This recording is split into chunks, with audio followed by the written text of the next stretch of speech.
This is Talk Northwest, located in Alaska. These are the cameras that are used for the pilots that use visual. They fly by sight, so they need to know what the weather has to be like, not only where they're leaving from, but from where they're going. Now, the thing I don't like about this, look at this. 3 objects show up. Unbelievable. And I wanted to thank a subscriber for this. Here, let me get her name real quick. Let me pause it. Kay Pellet, thank you very much for tipping me off to this camera today. Let's go back to where it starts. So we have this large disc, and it makes me think it might be a fixed disc because it doesn't move. But it has such detail on it. Unless this thing is in some type of a parallel orbit with the Earth, or in a like it's geostationary or seems to be geostationary, we're going to look at this really, really close, guys. This is an important film. Look at this. It almost seems like we can see like a texture or some type of a surface on this. Also, Gary Slalom, brother, thank you for keeping me up to date on these cameras too. Very, very helpful. And then we had the red orb down here. And then we had the larger orb, another orb up in there, and there's like an eye of it right there. We'll look at it, like I said, more closely here in just a second. I'll also give you a channel update. The image pulled up so that we can do some photo manipulation with it and look at that again. So here's this. Let's take a closer look at this thing. You know, I've never really given up on the idea that maybe this is a hoax, right? There's a little part of me that just wants this to be a huge government hoax. But, you know, as an objective observer, one that doesn't have any inside information, all I can tell you is when I look at this kind of thing, it just blows my mind no matter what it is. But I can actually start to see surface features on this, whatever it is. Wow, this is just a crazy night. This is a crazy thing to come back to. Oh yeah, channel update. So I just spent the last 3 days traveling to Minnesota, and we now are building our, apparently what happened was while I was out doing production and doing stuff out west, my partner Jim was getting ready a huge project called Safe Haven. And we'll be talking about that in coming days. And also he's heading up another project called Truth Underground, both of which WSO is a founding partner and has been helping as much as we can. You know, it's not like we can help too much financially. We do partner also on the website, WSO Live. That's what's been really helping us a lot, and we want to thank all of our subscribers. Big update there. We're getting ready. I'm going to saturate this up a little bit, color it up a little bit. Brightness doesn't seem to impact it very much. What are we seeing there, man? That is just freaking insane. Wow. So anyway, WSO update, WSO Live update is that we're taking it to the next level, guys. I mean, this thing is going to be crazy. Just to give you one example of the capabilities that we're going to be able to do is when we do content, all of the people that are part of the program can actually automatically, like when I post a video, it automatically posts on your YouTube channel, post on your Facebook account, if you just so desire to do that as part of our founding member team and as part of the insider team that's part of the WSO Live community. And we've been ramping up our capabilities in such a way. We have a production team that's putting out an image right now that's going to blow your mind in terms of how we approach this, and then we're going to actually be inviting other truthers into our network and build that out as fast as we possibly can. It's called the Truth Underground. So that's what we're participating in. And then WSO Live is one of the feature beta. After all the troubles we went through and all the things that we had to learn the hard way and all of this long suffering of our audience, we do have great content up on the site right now. I mean, it's certainly worth every penny of the membership fee for it. But when we kick this thing up, it's going to be something like you've never seen before, because we're building it to combat Google. We're trying to build an internet like alternative for truthers out there, and WSO is gonna be the one that's going to feature that. Anybody that's been a WSO Live member will get the benefit of seeing that before the renewal period this fall, late fall. So you get a chance to see that and see some of those capabilities rolled out. Anyway, I didn't mean to bore you. That's kind of a channel update.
So I want to come back to this Australian Antarctic Division uh, Davis meteor radar. And, you know, it just goes to show, man, that the trolls come out big time and talk about something. But I want to really get deeper into this with you for just a second. This is not a normal reading of 5683 meteor detections in a 24-hour period from 926 to 927, 2030 UTC. What you see here is the graph that represents a relatively normal range of meteors. What we saw was a spike at about 90 kilometers, apparently, and at 1,000 meteors, that were making it to that height, and then some of them making it as low as 70 kilometers. But check this out: during the time of day, you can see on this range, very easy to read, graph, time on the bottom during that period of time, number of meteors or events, how it peaked and it dropped back down, went back up, and then dropped down to what I would consider probably a normal level. Here's another way to look at it. This is the number at the different ranges of kilometers, 1,000-kilometer range, which means 1,000 kilometers up in space. And here's the horizontal velocity field that you can take a look at. I just wanted to be very clear with you guys. I was being facetious. I know that this is not normal, okay? So they can all take, here's something else that's not normal. This, okay, what I'm looking at here is the Swedish station that monitors the Earth magnetics. And they're putting together this new tool that actually matches with all Skycam images on the bottom. And I don't even want to try to get that going because it doesn't work very well. Okay, so anyway, but what I want you to see is look at this map. This is a center that they created. And again, it's just an X, Y, Z axis in space that is a fixed point in space, fixed on the Earth, I believe, at this observatory. Okay? And what they're showing is the variation of the magnetic field. Okay? And this thing I just looked at it for today, and this thing hopped right off the chart. Okay? Let me show you what I think a normal day looks like. Okay? I'll go back to let's say the 25th. Let's update it for the 25th. Now it's going to take us to the 25th. And that's a normal day, guys. That's where it's kind of where it's supposed to be, okay? Look at the difference today. And this, again, imagine that the Earth is right, just a circle in the middle. And this is our magnetic activity. And then we go to we go to today, to the current image, update. That thing is off the complete scale. Steve Olson, WSO. Let's take a look at some other stuff.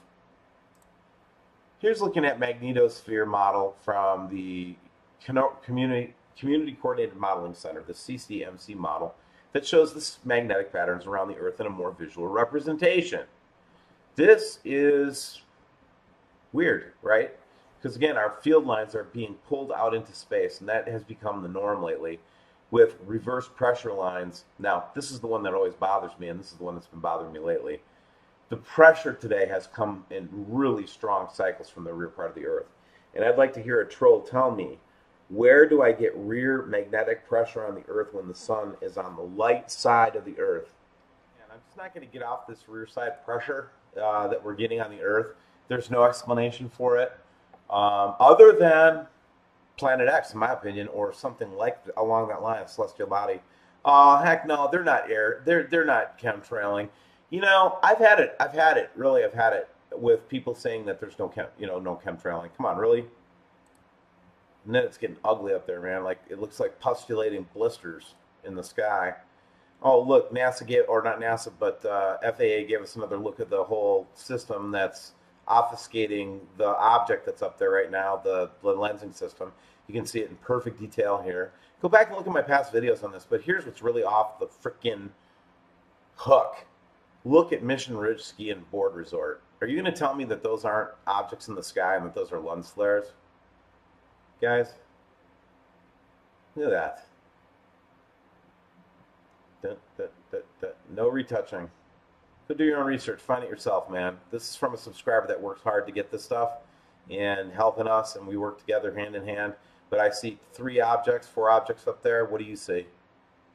What do you see, man? And then right there, you can see this is the lensing system, a little detailed of the Fresnel lens, etc., refracting off the camera. Yeah, there's a system. There's a system that they're covering up that's relatively close to the Earth right now, you guys. And it's really important that you're aware of it, okay? And, don't be a dummy. Get prepared. And don't buy the company line.